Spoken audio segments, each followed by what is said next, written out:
Start streaming. Going to studio here. Yes, now it should work. Just going to check how big part of the screen do you see here.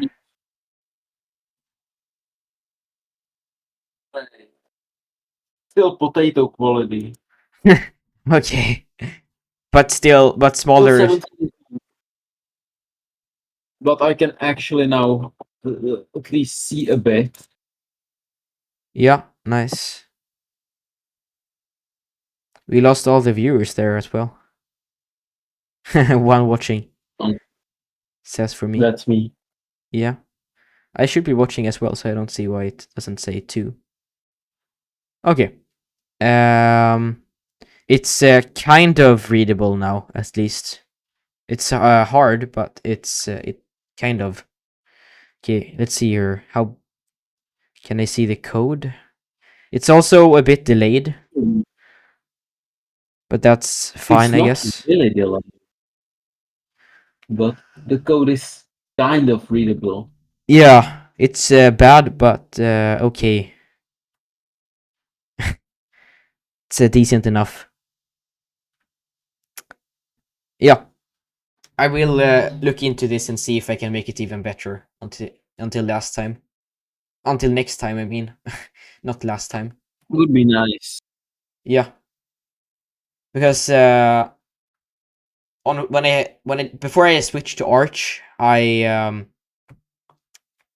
think I had very good settings, so it didn't look this bad. So Is I'm doing it something wrong right now. flat back by any chance? You'll have to say that again. Is it flatback OBS? No, it's not. Do you have any flatbacks on your machine? I right don't now? think so. Good, good. I like that. Yeah. I Can like you it a elaborate lot. on why you don't like flatback? Well, because they carry a lot of things with themselves, which can already be present in your system. So they basically bloat up your system, and yeah, they take a lot of storage. But on the other side, I love that it's a container. But yeah, there is also some personal preference. I like native packages more. Yeah. Okay. Makes sense. What about you? I haven't really formed an opinion on things generally. But whatever you do, don't use snap. It's basically the same as Flatpak, but point one, verbs. Point two, the backend is not open source. And point three, it's slower because it's literally what it does. It every time you run a Snap application, it mounts a loopback device to your system and runs it off of that. So the first start will always be cold, like on diesel engines. Okay. Yeah, that sounds kind of bad. Native packages don't have this problem, but well, they have unchecked access to the system, which you always don't want. So yeah, some form of containerization is good. Yeah.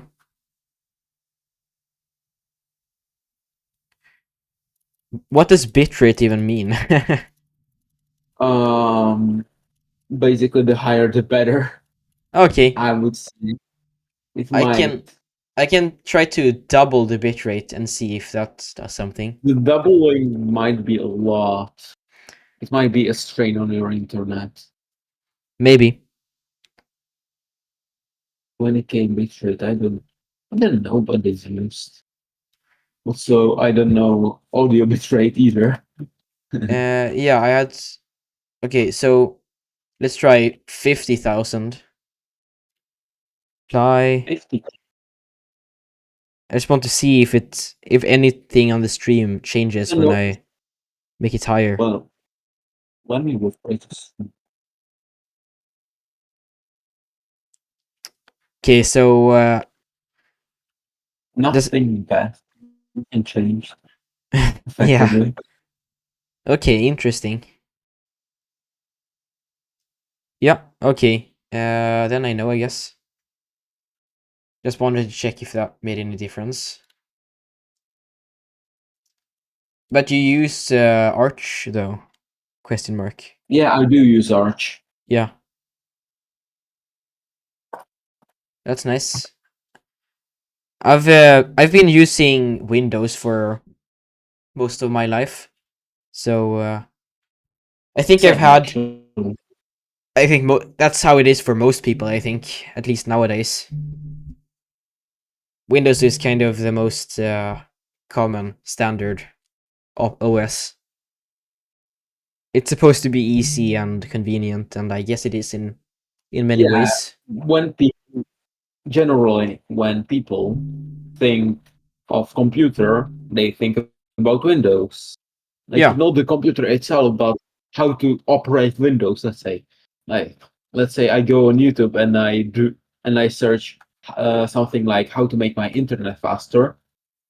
There will most likely be only results for Windows. Not there will be literally nothing for Linux yeah, that's true.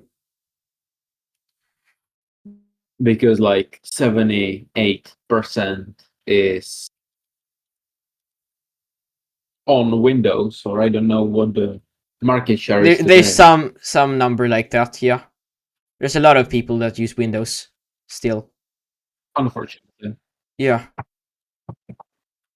I think also Linux also still has this kind of reputation where it's seen as something that has to be very complicated and hard to use for normal people. So it's something that like only nerdy people use. I think it has kind of that reputation, even though it probably shouldn't. There's a lot of really easy distros. For example, I think one of the Ubuntu Mint, most. yes, Yeah, exactly, Mint, and there's also Ubuntu and different variations of Ubuntu yeah. that are all very easy. Also, Yeah, I met a couple of people like a lot of new people recently, yeah, and if I ask some of them if they know what Linux is, they yeah. say they didn't. They don't even know there is such a thing as Linux. And that's Okay, and what kind of people are actually we talking about now? gamers mostly. Oh, okay. Even though there is the Steam Deck, which is yeah, it is relatively new, but I think it already got some tractions among gamers, and maybe it's not known fact that Steam Deck actually runs Linux. Yeah, Maybe they think it's just some kind of modified Windows or something. maybe so. But yeah, I'm not sure then if you asked me what Linux was a few years ago, I wouldn't know. So, but I've not actually been interested in computer like science or anything for a long time. So, I would actually tell you what Linux is, but I wouldn't really know. I wouldn't really know my way around the terminal and stuff. Yeah, you kind of still need the terminal, but not as much. There are distros, like you said, like Mint, yeah. which you can basically which you can which give you a way to install programs in a graphical way. Yeah. No, like there are very easy to use distros out there, and then there are also harder distros. For example, Arch, which both of us are running, so that probably says Well, something I wouldn't about say who we are. Arch is hard, but you really have to be deep in Linux to just know what's going on and what do you want, and if you want this or want that, the differences. Yeah, you just gotta be deep. Yeah, as you said, it doesn't necessarily have to mean that it's hard. It's more like you probably have to understand what you're doing to uh, have it work well for you. And if there's a problem appears, then you have to be able to fix it. That's how it is with Arch. My advice is that if you're just blindly copying commands from the internet to make something work, don't use Arch. Just stay at Mint, Ubuntu, or Zorin OS or Pop OS, Yeah. or basically whatever you're on right now. If it's a beginner distro, but if you actually like investigate what's going on, for example, oh, what does T do? Oh, it does a lot of shit. And what does it do in this specific instance? Yeah, it just, I don't know. Uh, yeah, but I think you get the idea. Yeah. I think what you're maybe trying to say here a bit is that if you like computers and you like working with computers and you do it a lot, then you should probably use something more advanced. But if you really don't care and you just want something that works, then you maybe shouldn't use something like Arch. Yeah, exactly. But Like, I I like having control over my system, yeah, which Microsoft significantly limited me in. yeah. Yeah, I agree totally. Doing something in Windows is just so hard. And I think this is something that goes for people that don't even like using computers that much either. I think Windows is makes a lot of things hard for everyone, and it's not even they don't even make it hard in a good way in any way. It's just there's so many settings that you have to navigate, and yeah, Well, the interface is generally just very unintuitive. I think having something more minimalistic would make it easier, if that makes sense. well, I think that's what they tried to fix with UWP, but it ended up being an unresponsive, unperforming piece of shit. Okay. Just yeah, I think those legacy native applications are better because they're way more performant, way more responsive, Yeah. and everything. But I think yeah, UWP was a mistake they did. Yeah. If they like revamped the or polished the legacy now UI, it would have been way better. Yeah. Also, if they did not use, or if overall, I don't like the community's shift towards web dev for desktop application. It's web dev requires when you install it, you basically install an entire Chromium with it. In most instances, there are some instances where it will use your OS browser, the default one, Mm-hmm. for that. But still, it will take up a lot of RAM when you use it. For example, with Discord, Discord takes a lot of RAM. Wait, let me actually check how much is it using RAM right now. Like right now, it's using around 1 gigabyte of RAM. That's a lot. it could have been easily 200 megabytes, I Yeah, think, if it was just a native app. yeah.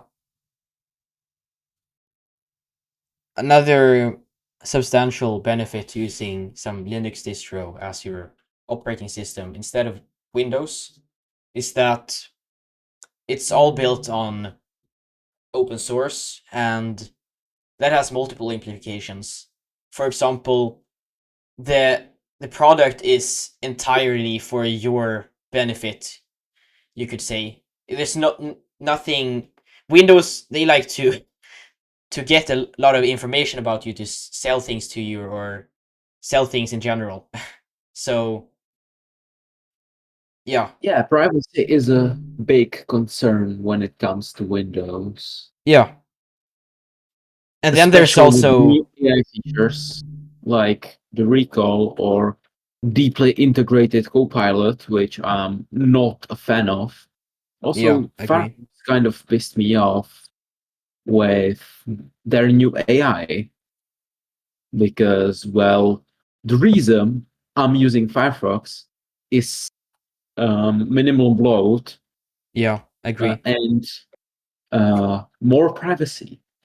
Hmm. But, well, the recent changes Firefox is kind not of, not about privacy anymore. I would say. yeah, they rendered Firefox useless. Yeah,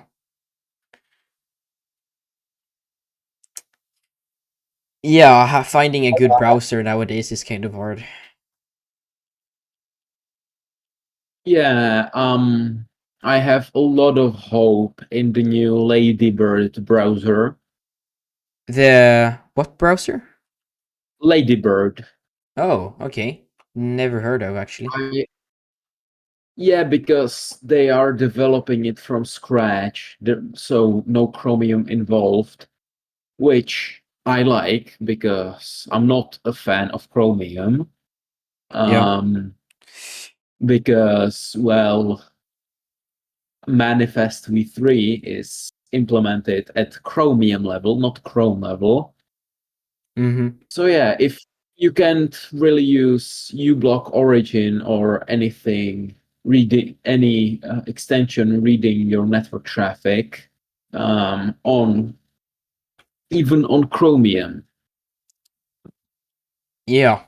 So yeah, that's and Google's of course in charge of this, and they wanna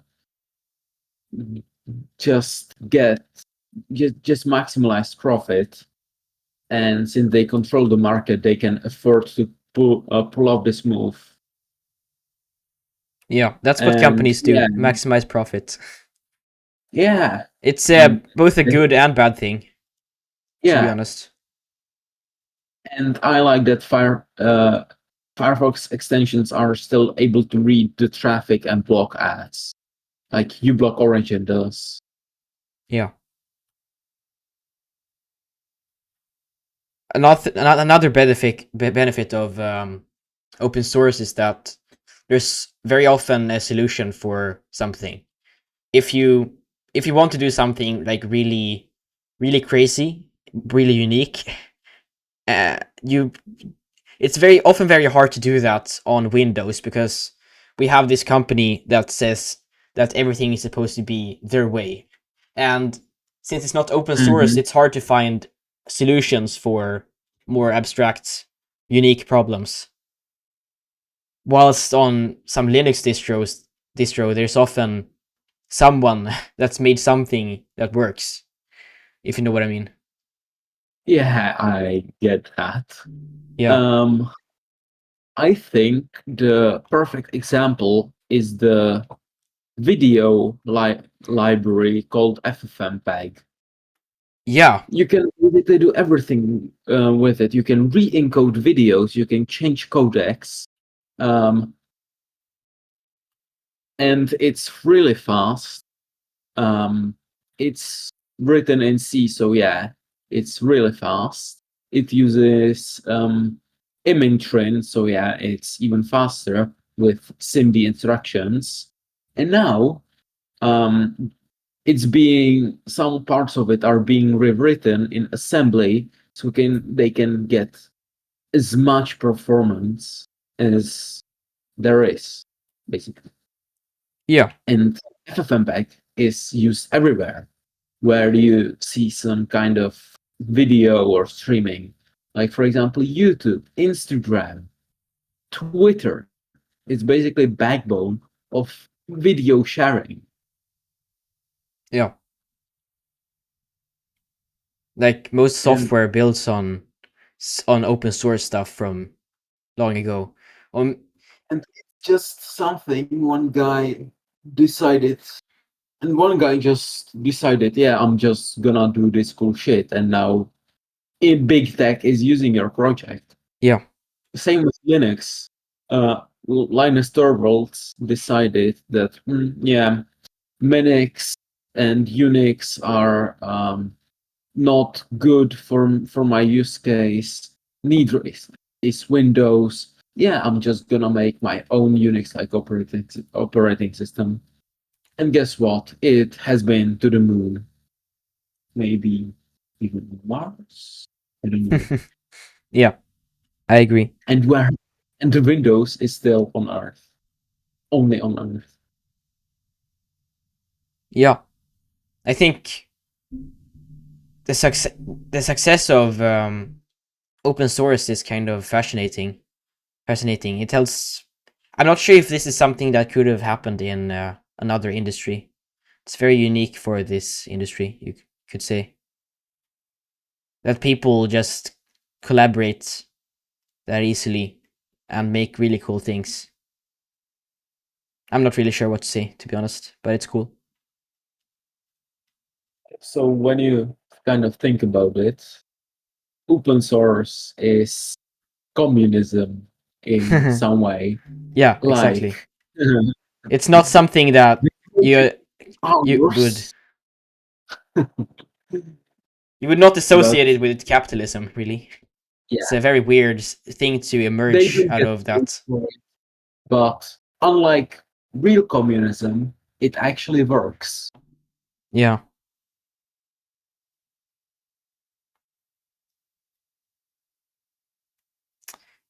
Yeah.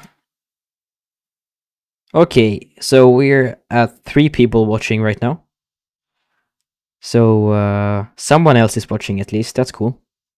It's Okay. kind of jumping up and down between 2 and 3. So yeah. I Uh there. I saw four there a couple of seconds ago. oh yeah. Okay. You can tell us me and the other person. I mean, um, about some project you're working on or literally whatever. Just so we have something to talk about. Um, I'm not really currently working on any projects actively. Oh, but yeah, what I've kind of been working on is basically a terminal program which takes a BMP file with just a Windows bitmap because it's really simple to parse and do perform operations on, and just um, apply some filters you define. Like, let's say you want to boost the green channel. Yeah, you can just do that through the terminal. Let's say you want to add an HSL, basically an HSL layer, and you want to increase the saturation a bit. Sure, you can do that in a couple of milliseconds. Okay.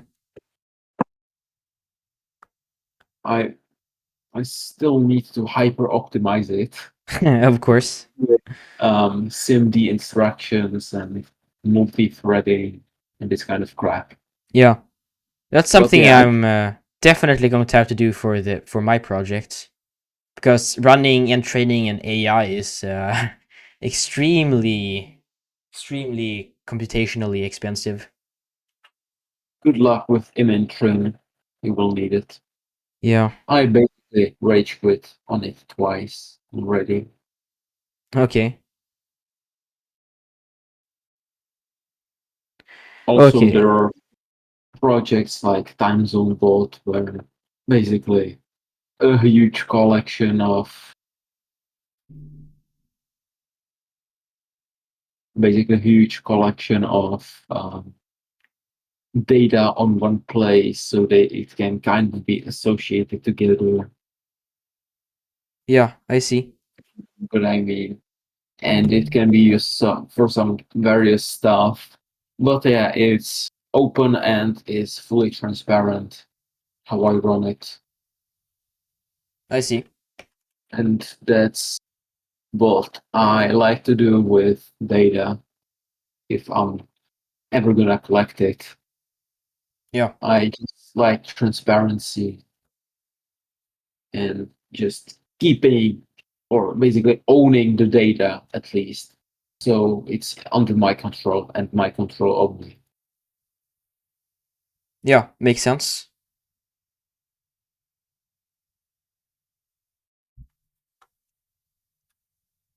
So yeah, I also kind of, I don't know why, but I made a custom protocol for it, which is basically JSON. Instead of HTTP, it uses some JSON crap I put together. Yeah.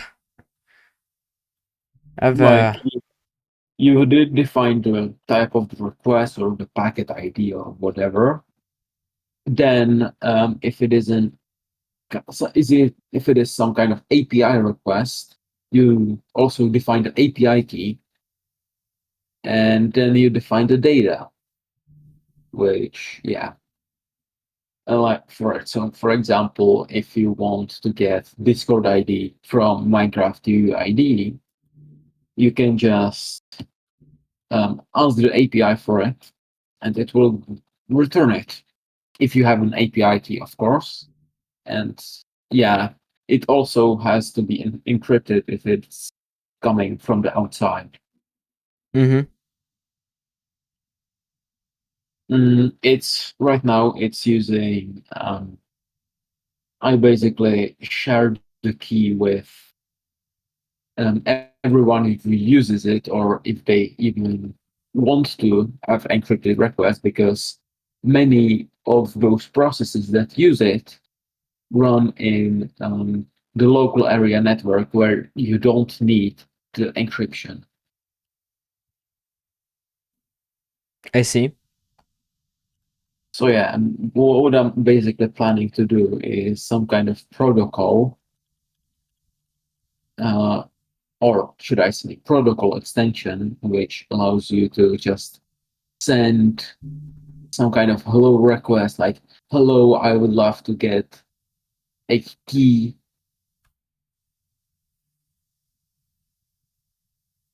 like um, yeah, like uh, I would like to get a key for encryption. Then you send, and with that you send your RSA public key. Then the server sends back the AES key encrypted with the client RSA key.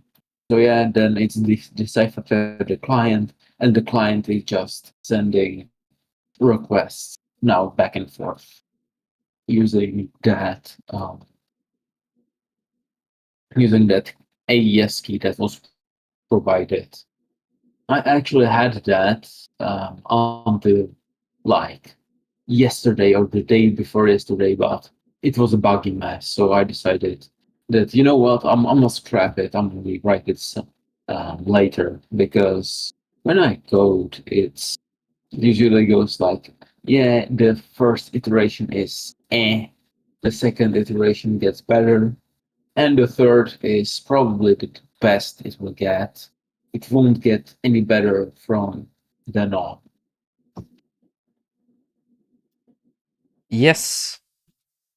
That's that's a lot of words, but it sounds cool. Yeah. I think I Also, understood like a fifth of that maybe.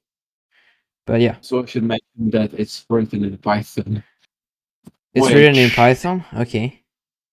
yeah, I should really do some like C++ rewrite so it's more performant and overall better, or Yeah. some parts of it using the C Python API. Yeah. I get why people use Python. Like, I see why you would do that. But for Like some in things, you Python, just have to use something else, I think. in like when you're using Python, you can get something working fast. Yeah. Like not in the proper way, but you can. And then you can just rewrite parts of it in faster languages like C, C++, or Rust, then compile them as like modules with normal libraries and just use the compile code, which runs faster than the non-compiled code, of course. Mm-hmm. Yeah. Prototyping is something that Rust is very good at. But also,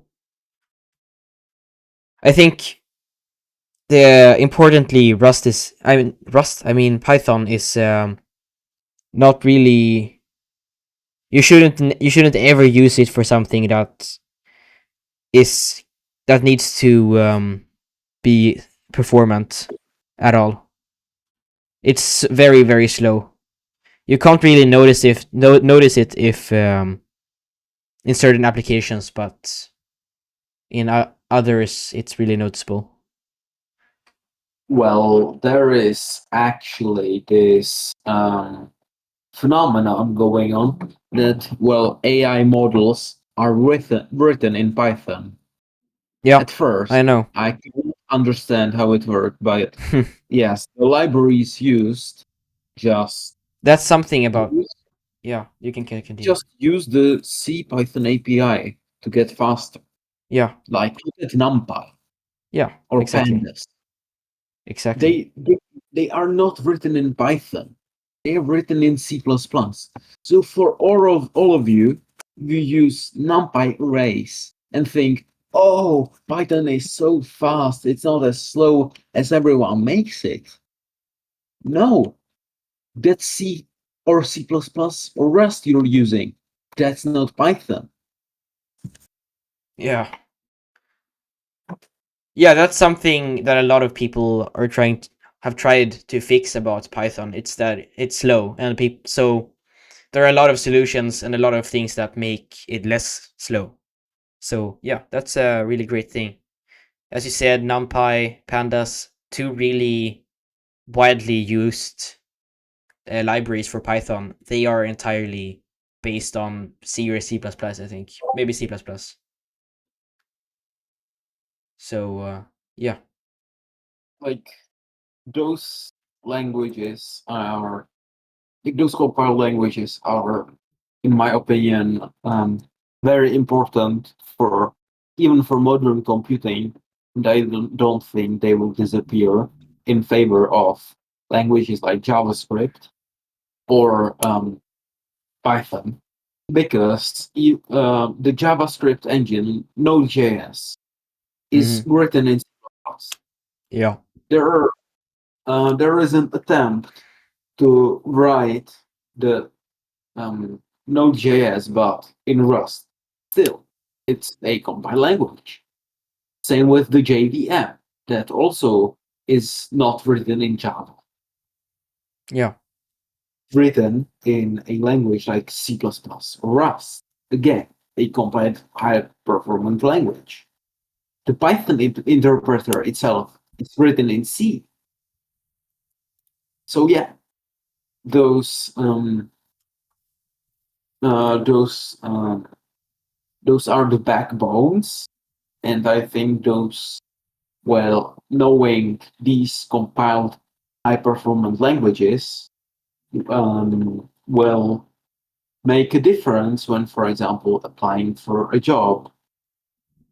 Sometimes because when everyone knows Python and JavaScript, and everyone can make a website and something running on Chromium, for example. But who will make and maintain Chromium?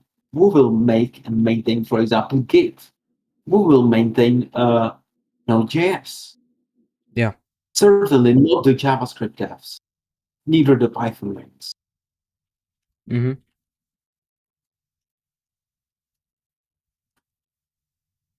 So yeah, that was kind of my rant about interpreted languages. Yeah.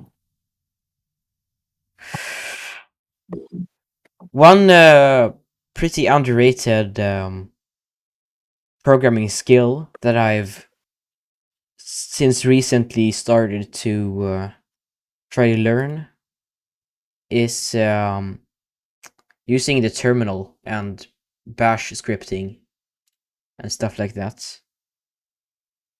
Using the shell is probably best term for it. Yeah, but I think bash scripting can be useful. I myself don't really use it because I find bash really confusing. It is. Just Like, writing an if statement in bash is really weird. It's I can show you on stream here. So basically you have to do, and then it also have, I there's a lot know of weird spacing as well. So yeah, it's just very weird. I was recently watching some USACET programming videos where basically Dave Eddy does bash scripting. And when I see so I've seen the syntax in the latest video where he took apart GitHub's former safety plugin, which basically or script, which basically used a busy wait. Um, he basically took it apart and told or said what's wrong. And also there is a bug. Um, yeah, Yeah. with um, like checking a number, there was basically not equals to, like while this not equals to, when it should have been while it's not equal or higher or equals this. And when I saw the syntax for uh, higher or equals, when Yeah. it's just literally a flag, not like comparison symbols, it's just Yeah, I dash know. LV or something. That's insane. Honestly, how? Yeah. Bash is very ugly. I think someone should probably just make something better than Bash. Please. Yeah, please, I'm begging you. Yeah. Or we should make it ourselves. Yeah, probably. The thing is, a lot of saying that someone should make something better is quite hard because a lot of people and a lot of software relies on older things. For example, replacing Bash would be very hard. Yeah, that's basically why C or C++ is invincible. Mm-hmm. Yeah. It will just be here. It will just exist here. Um, it will never die, Yeah. even If since when everything is everything. built in C, replacing C is very hard. You'd have to replace literally everything Yeah, in a try way. replacing the entire, basically the entire Linux kernel. Yeah. They are rewriting a bit parts of it in Rust right currently, and I think that's going But okay. it's just parts. Yeah. It's really nothing. Yeah, that's true. It will still, at least for a very long time, it will still be mainly in C. I can't even remember how to write an if statement in Bash, I realize now. I thought I knew, but I don't actually know. It's just like double square brackets Yeah. and then just something. There's also I don't know. spacing between the if statement and the brackets, so everything is spaced out. And then you can't even use an equal sign. I think you had to like write EQ or Dash something. E. Dash EQ, you said. That's Yeah, that makes sense. I think that looks familiar. that Okay, I did I not maybe I write to actually me. do know how to do this. And then you have to do a new line, and then you actually literally write out then. Yeah, I remember now. And then you tell it what to Yeah, do. then you do if and end it with phi, and same with case and esac. Yeah. And then you can optionally write in an else. Uh, Also, else if doesn't really exist. You have to, if you want an else if statement, you have to write else, and then within that else write if, kind of. Well, that makes sense. C or C++ don't have it either. Yeah. So and then to end an if statement, you have to write fi. So it's literally just like if reversed. It makes a small amount of sense, but it's very ugly. Yeah, very unfortunate.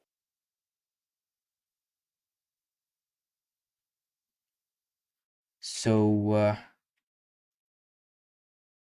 okay. Yeah, so that's something that I'm trying to learn a bit of as well. I The main motivation for this, at least originally, was that um I I started my computer a few days ago. It's almost a week ago now, and Mhm. instead of everything starting and working as it should do, I was I was just shown some error message on the screen, and then it said I had to switch to a working boot device. I think something like that. So yeah, and then I had to wait for um I had to wait to the next day to go and get the USB with Arch on it, and I had to boot up my computer from that USB and then fix it from there. And it was actually quite easy to fix, but still very annoying. Um, so after that, I decided to probably do something to make it less likely that it happens again. I So, found the message, I think. oh yeah, I sent a screenshot there, yeah. Anyway, so what I did was that I wrote a bash script that runs every time I start my computer, and it also does some checks and then displays it in a terminal. I thought about making a bash script which will basically auto update my repos before shut or auto update my PC before shutdown because I kind of struggle with that, with keeping Yeah, my system up to date. And but then I realized I would essentially make Windows. for real, yeah. I think a lot of other distros have, a lot of Linux distros have that as well. It's kind of, yeah, Like, sure, I will just now do. I'll just now update my system. yeah. So that was kind of the reason I started learning bash scripting, probably. Even though this is not bash scripting, in its CPIO. Wait, no, this is yeah, it's some kind of hooks file, or I don't remember how it is called. Yeah.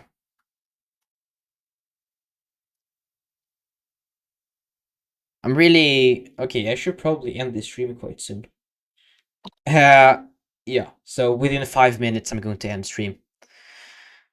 So anyway, doing something that's doing this bash script that's supposed to start at when I start up the computer. Oh, boy. Hi. Hi. Sorry for interrupting. Keep Oh going. no, it's fine. Is something that's extremely easy to do when I have Hyperland. Mm. So that's also something that I've done a lot of and I really like right now. I can Yep. I can just write execute once and then equals and then I can literally write whatever.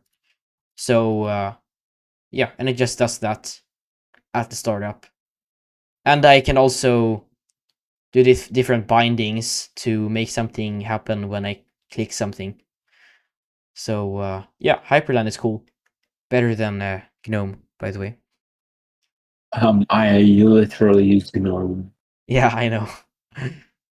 That's why I Is said so. nice. Is M3 Z joining the stream?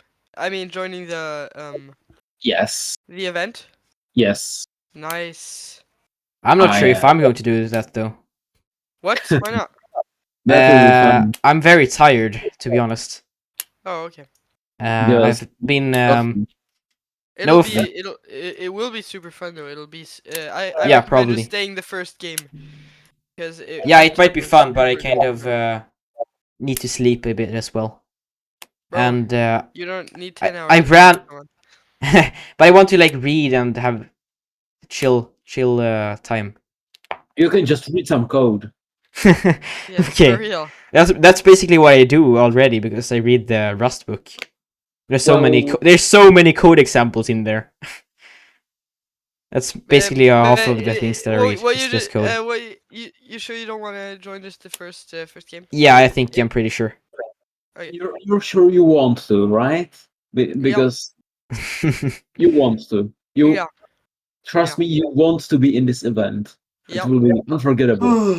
It will be. Okay. Even Okay. though I'm tired too. Yeah, I'm very tired too. I'm still joining Yeah. anyway. I'm Same. physically tired as well because I ran 13 kilometers today. Can you end the stream, bro? Not everybody has to know that. It's very important that everyone knows that actually. Okay. Yeah, And the Swedish girls, please take Gulag. yeah, exactly. Uh, bro, okay. See here. Shit, if this will get me cancelled. Yeah, we're gonna get you canceled, believe me, buddy. Yeah, we're getting cancelled. Sorry, guys. Sorry, yay. Yeah, I've kind Alright. of almost like no offense, but I've almost been like falling asleep when you talk about things. It's not that it's boring. It's mostly just me being tired. But yeah, Bro, how are you tired all the time? Just I don't understand that. I'm like I don't literally know. never tired. Okay, I I get tired when when it gets closer to sleep time. Bro, do you drink I, that? I don't remember the last time I do remember, but it's been a while till I really was tired. Like, but I guess we all are different, and some are better than others. Okay. So I think it's good time to end the stream. Yeah, Yeah, I please think end the so stream, too. bro. Okay.